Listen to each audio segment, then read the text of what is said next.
What's going on? Nope. What's going on, everybody? Today we are going to talk about the CB450 that my buddy, nope, I'm going to do it again. What's going on, everybody? Today we are going to be working on the CB450. It's a 1974 Honda CB450.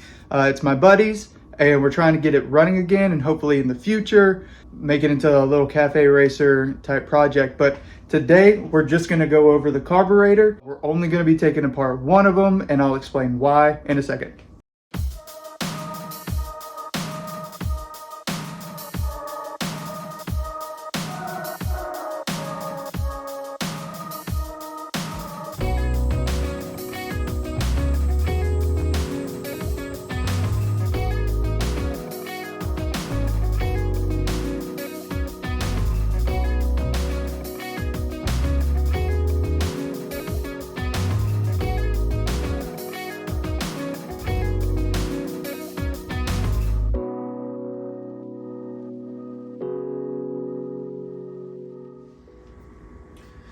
So this is my buddy's 1974 Honda CB450. It's an awesome bike. It's going to be a cool little cruiser. Right now we're just working on getting it going. In the future he wants to do a cafe racer build, but right now, like I said, we're just going to get it going so he can enjoy it and ride it, and then in the future we'll do some more stuff to it. It's going to be fun. Today we have an interesting scenario going on. The bike does run, but it only runs on one cylinder, and it runs poorly on that one cylinder. So a couple things that I've done to kind of eliminate what are the causes and what aren't the causes. So first thing I did, I checked spark, obviously, and we were getting good spark on both the left and right cylinder. I took the points cover off, which is over here on the 450s. Looked at them, tested them. The points are doing fine. Both are sparking. So we have spark at both cylinders. So that's not the problem. Then I did a compression test. That both cylinders have around 150 PSI of compression. So that's fantastic, especially for this old of a bike. It's a great motor. It's got a lot of life left.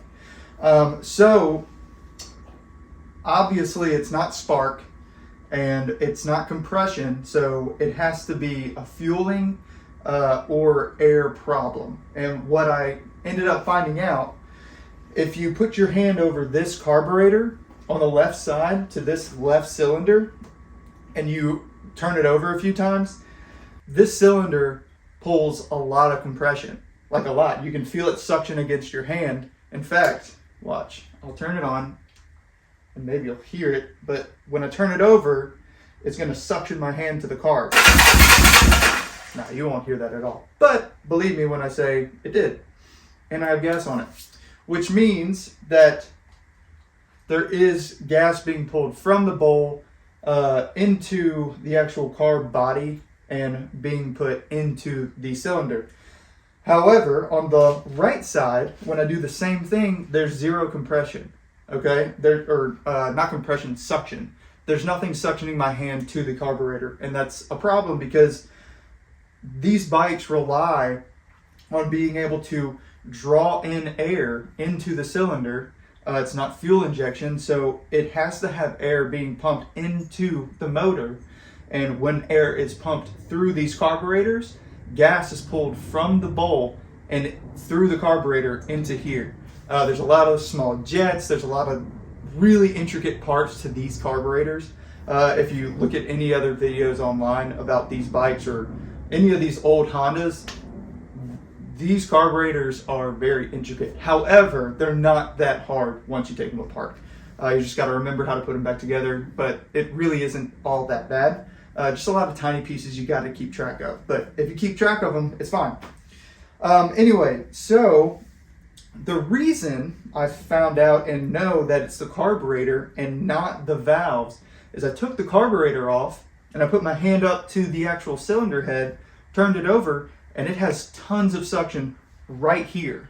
Right here. This is after the carburetor, but before the cylinder. So I put my hand over it, rolled it over, and tons of compression on my hand, or suction. Sorry, I keep saying that. So I know it's this carburetor that's causing the problem.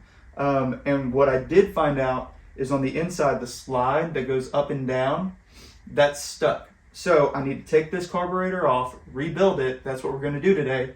Well, rebuild it. We don't have new parts, but we're going to take it all apart, clean it really, really good, then put it back together and see if it works. So that's the plan for today. And I'm going to bring you over to the bench and we're going to get going.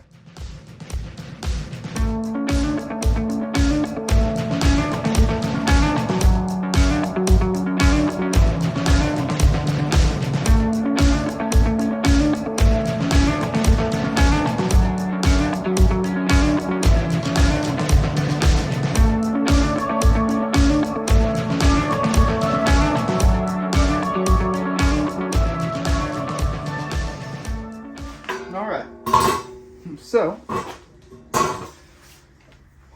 we have the bowl off. The bowl looks fairly clean. Yeah, it's fine. I think it's fine.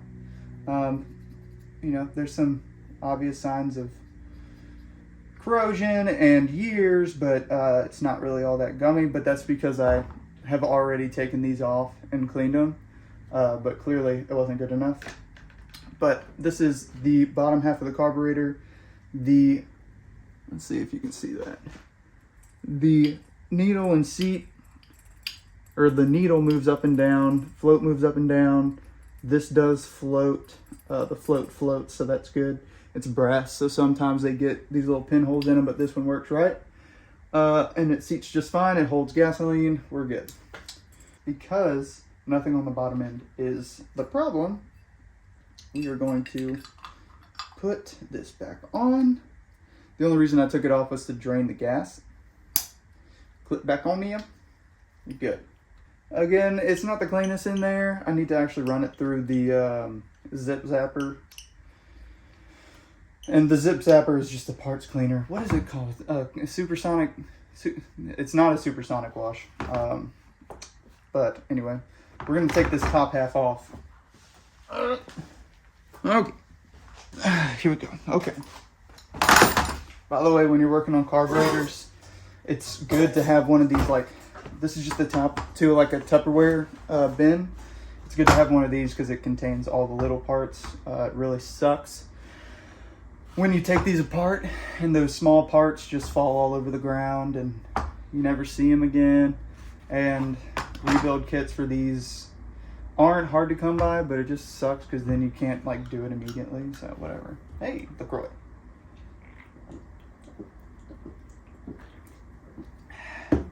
Goodness, I love LaCroix. Okay. Let's see. So. Nice. Ooh, we pop this off. Ew. Ew. All right, that is gummy. So I'm glad we're doing this. Let me get some carb cleaner. And I kind of want to take this apart, but I mean, there's not really a reason. I guess if it's getting stuck in that, let's see. I don't know if it's getting stuck there, so. We just need to clean this off really good and clean down in here really good, and we should be fine. Let's see.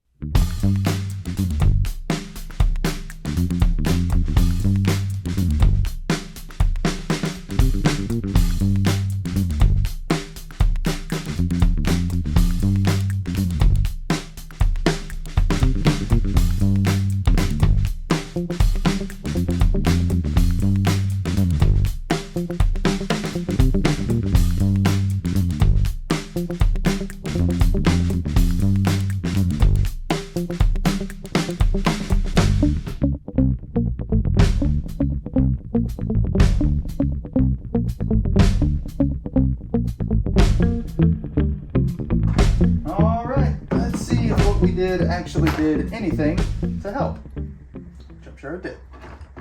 Just needed a little bit of cleaning. I haven't been recording any of that. Forgot to hit record.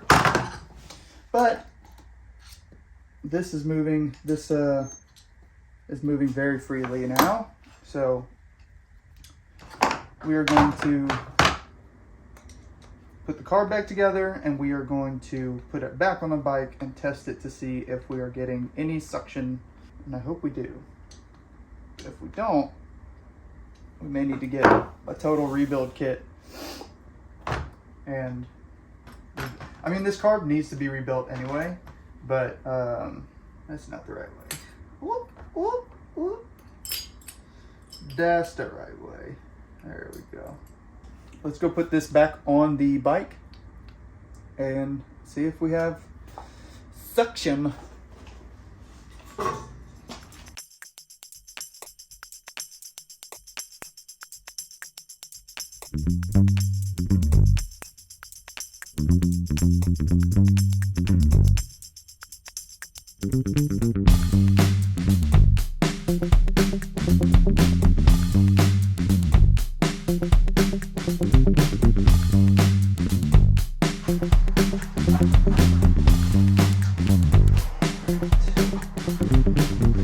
Tender. Now we're going to see what happens. Firstly, I'm going to take this off because I really don't want to rip it. So I'm going to put that over here. And what I want to do is build a little bit of oil pressure before I just go cranking on it. And this bike doesn't have the best kickstart.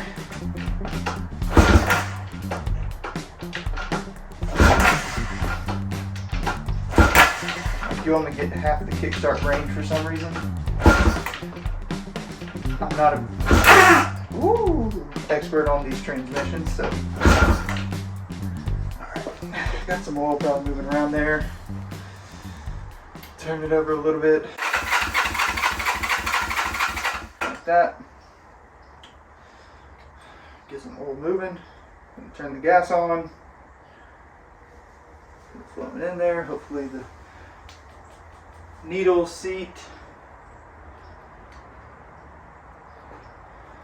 Man, this boot right here is hard. Like, I can't even move the carburetor, but it seems like those are holding just fine.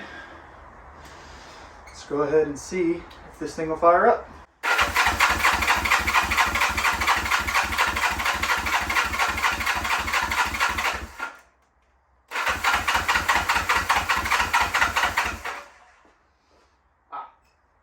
Choke it.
it's running, and it's running okay on 1 cylinder. Let's hope next time we can get it running on 2.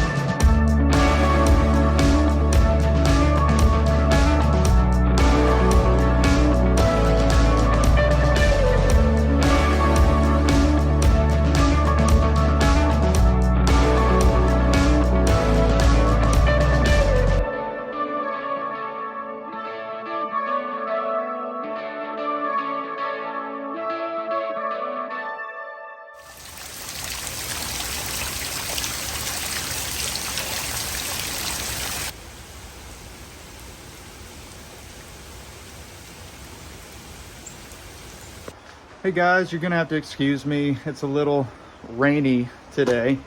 It's actually pouring outside. It hasn't poured like this in a while, and I'm getting water all over the shop. It's coming in through the doors, and it's seeping down, you know, under my shop bench. So there's going to be a future episode of me actually building a French drain, I think it's called, by the house, bringing it up in front of the shop and bringing it out to the side and going all the way to a ditch that's in the back of our yard in the corner. So that's going to be a future episode, but today we are not working on that because obviously it is disgusting outside. Today we are going to be working on my buddy's CB450 yet again. He came over yesterday. He brought me parts, specifically carb boots, car rebuild kits, and a battery. So today we're going to be working on that. We're going to rebuild the carbs. I'm not going to show all the details because there's 1,000,001 videos on how to rebuild carburetors on YouTube already. So if you are truly curious about an in-depth video on how to rebuild carbs, I'll show you that. But otherwise, I'll probably just fast forward through me rebuilding both of these, and then we'll go through putting it on the bike, see how it runs, see if it needs anything else. Yeah, one thing I also wanted to say as well, I thought since these carburetors are slide carbs, I thought, which means, you know, in the top of the carburetor in the top hat, there is a piston that slides up and down. It's a slide needle carburetor. I thought that they needed springs because the other slide carburetors that I have and that I've worked on a CB650, they had springs in the top that pushed that piston down, and it just helped with compression within, or not compression, but it helped with vacuum in that carburetor. Well, these I thought needed springs and they were missing springs. However, I was wrong. After doing some research, I found out these carburetors actually don't need springs. It has very tight tolerances in that top hat, so it moves up and down freely, and it is based on just really tight tolerance and vacuum pressure. So it does not need springs. I told my buddy wrong yesterday, so that's a good thing. We don't need the springs. I can take those out. I'm going to fully rebuild these carburetors. I'll probably fast forward through that. You can ask me specifics if you have any specific questions on how to rebuild these carburetors. You can DM me on Instagram at Kearney Customs, or you can email me, which is kearneycustoms@gmail.com. But yeah, otherwise we're going to get started and get moving on this.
So basically what I'm doing here is I am going through both of these carburetors one at a time. It's better to keep them separate when rebuilding.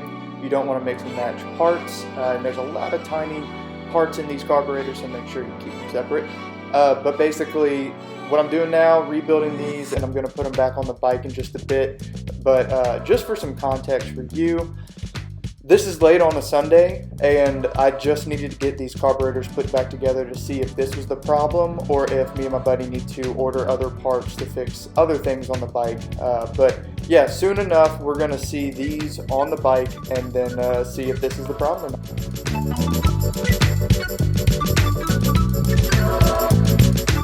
One thing I also wanted to talk about was the manual. If you have a manual for these bikes, it makes rebuilding all of it so much easier. If you don't have a manual, you can purchase one online, but I highly recommend having a manual to go through, and even if you've done a carburetor a million times, it always helps. Can you hear it?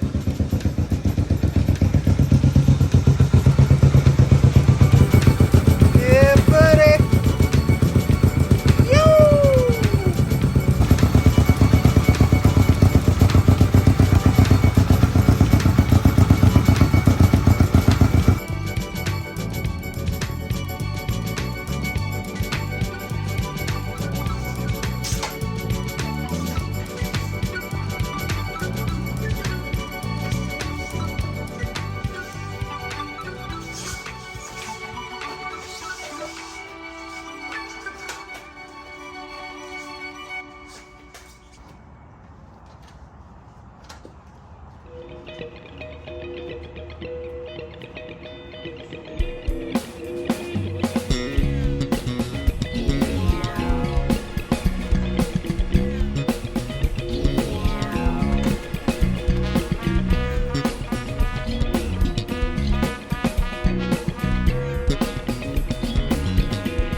So, it's a couple days later.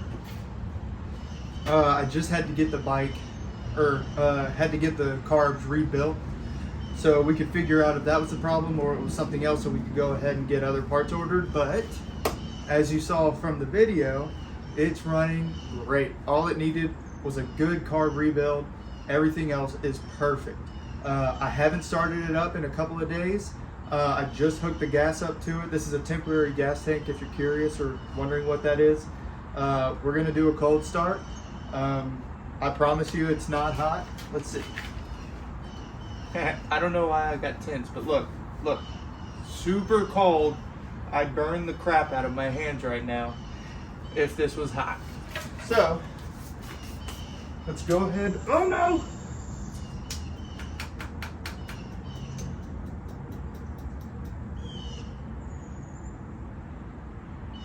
Okay. For some reason, the needle and seat, well, the needle hadn't seated. I don't know why, but sometimes these carburetors, you have to tap them or give them a little fist, a little bump, a little hammer fist, and get them to actually have the needle seat. It's still dripping. Whatever. Okay. All right. Here we go. Carb is no longer leaking, and the only reason it was leaking was because the needle wasn't seated all the way, but it is now. You just got to give it a couple taps. I'm going to turn it over a couple of times to get oil pressure up, and then we'll crank on it.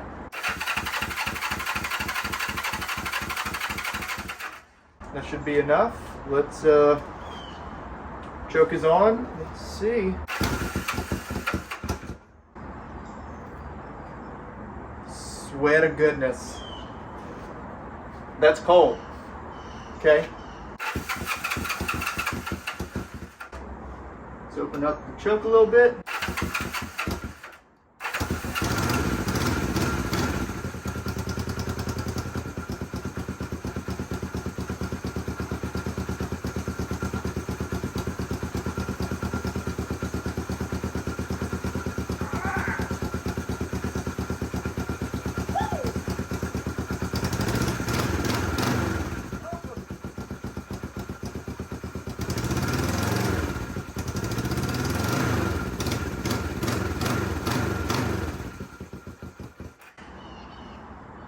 That's okay.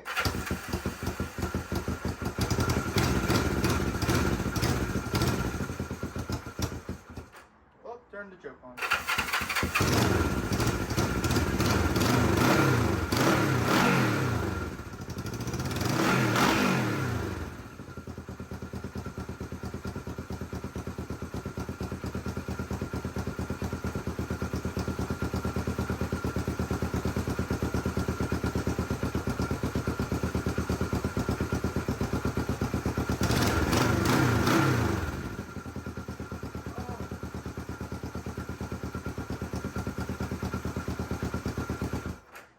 Woo, yeah. This bike runs good. Woo! All right. What I'm gonna do now is I'm gonna button everything up, take it on a little test ride to make sure all other things are working properly. And then I'll probably give it back to my buddy to ride during the springtime, and then we'll come back to it. But I'm pretty stoked. It sounds so good. This motor runs so good. Honestly, this bike runs better than my 750. Oh, it's so cool. Okay, let's button her back up.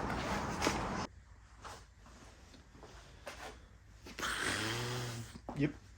All right, so before we get too carried away with slamming this bike back together just to go see if it runs all right on the road, I want to take a look at this petcock and make sure we don't have any blockages or anything. It sounds kind of crunchy, so I don't know. Let's see. Let's see.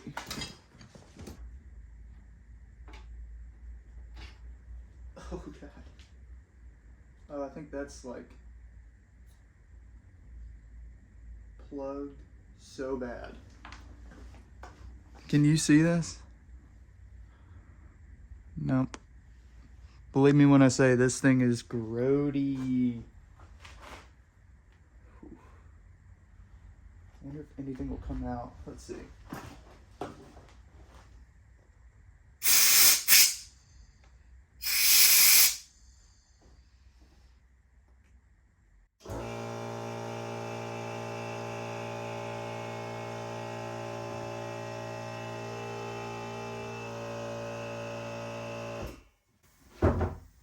Ruined my video! Okay.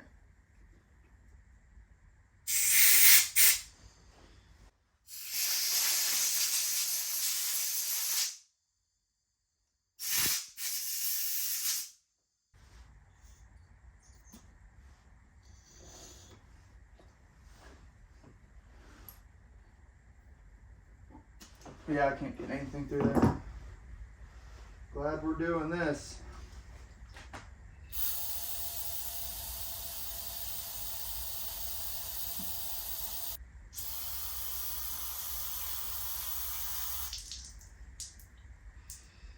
Alright, so we have stuff coming out,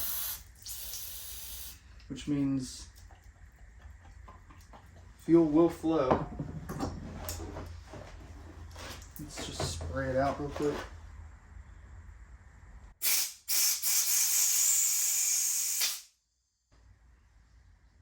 I wonder if that reserve tube works.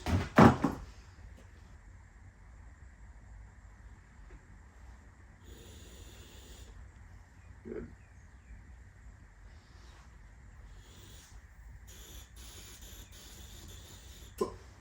Good.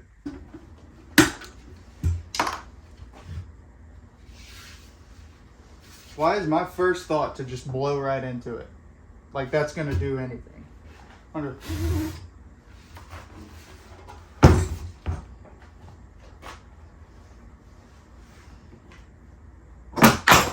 Oh! Come here. Yeah, we're good.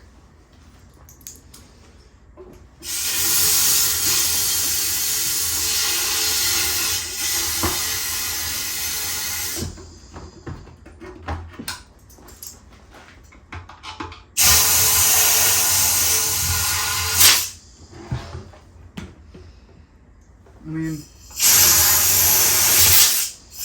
not terrible. Is that clogged? Guys, I spend way too long here trying to unclog two holes that really don't need to be paid attention to this much, but these two holes that I'm trying to unclog, they send gas from one side of the tank to the other. I mean, it's necessary to get them cleaned out, but not as thorough as I'm being here.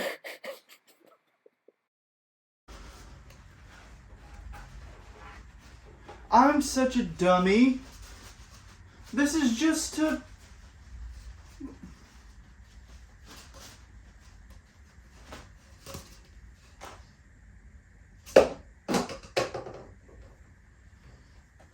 These don't even matter. God. These holes, these tubes, man, they're just to connect each other. So like, if you're low on gas on one side, or let's say like all the gas is on this side because it slopes up in here, it slopes like that in here. If all the gas is on this side, then it's not going to get over here, or vice versa actually. If all the gas is on this side, it can't get to this side where the petcock is, and that's why this has this right here. So they connect them both and live happily ever after. Golly! Idiot. Alright.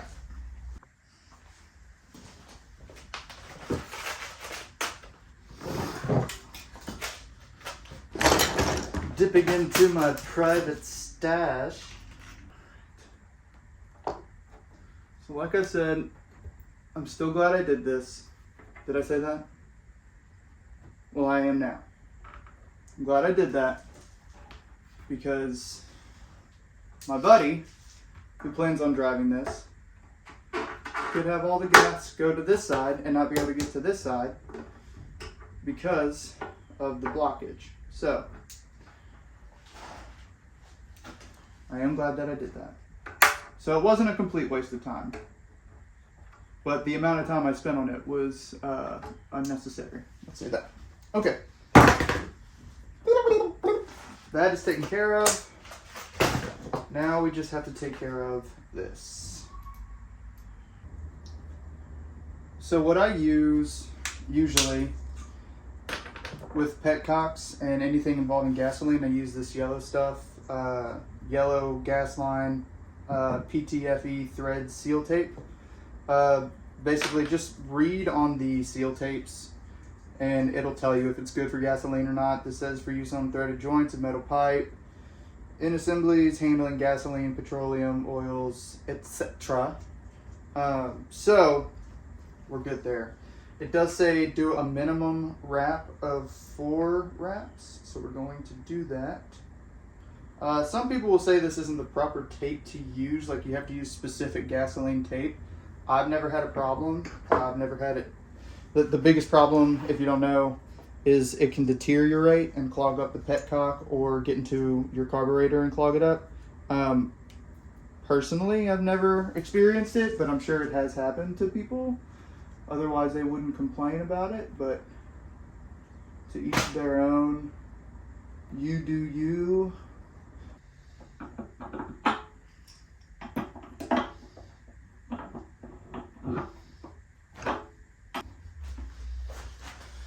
Here we go. Hope you work. You should. Let's go test fit it. Ooh. Feeling.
Yeah, it's seated.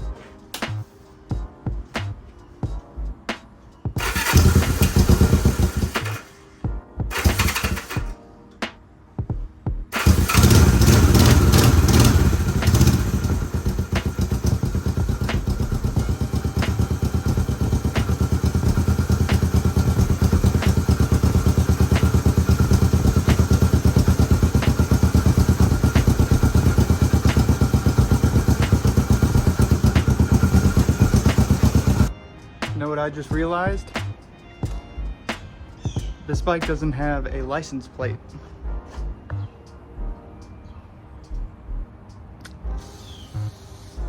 Yeah, can't do anything until we have that. However, I don't think it would be a bad thing to ride it up and down the street. Let's just see. I'll see y'all when I get back.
Runs great.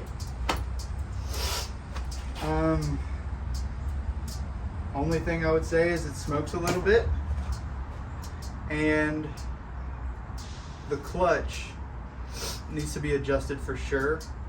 Because like you got nothing, and then all of it. So definitely need to adjust that. But I mean, it is 100% rideable. This thing actually hauls pretty good. Yeah, I'm excited to give it back to Luke. Can't say his name. I can say his name. First name's Luke. I'm not telling you his last name. But I'm gonna give the bike back to him. He's gonna ride it around in the springtime. Hopefully we'll make this whole thing into an actual cafe racer, which would be super, super cool. But yeah, I had a lot of fun. I hope you did too. I hope this was fun for you. Like and subscribe this video if you stayed and watched to the end. I hope you will. There's gonna be a lot more like it, and I'm just super pumped right now. Like this thing rides great. It's squishy. It like, dude, you can't feel any of the bumps. It just goes. Like this thing has a solid motor. I don't know why it's smoking. I do need to look at the valves. But as of right now, this thing's a runner. You can drive it to wherever you want and back, and I wouldn't be worried about it at all. Obviously needs a license plate, so I can't really go far. I just went up and down the street. But I mean, from what I was able to do going up and down, I mean, this bike runs and rides fantastic. So I think Luke's going to be really, really happy. But yeah, stick around. There's going to be more awesome videos like this, and I can't wait. See y'all soon.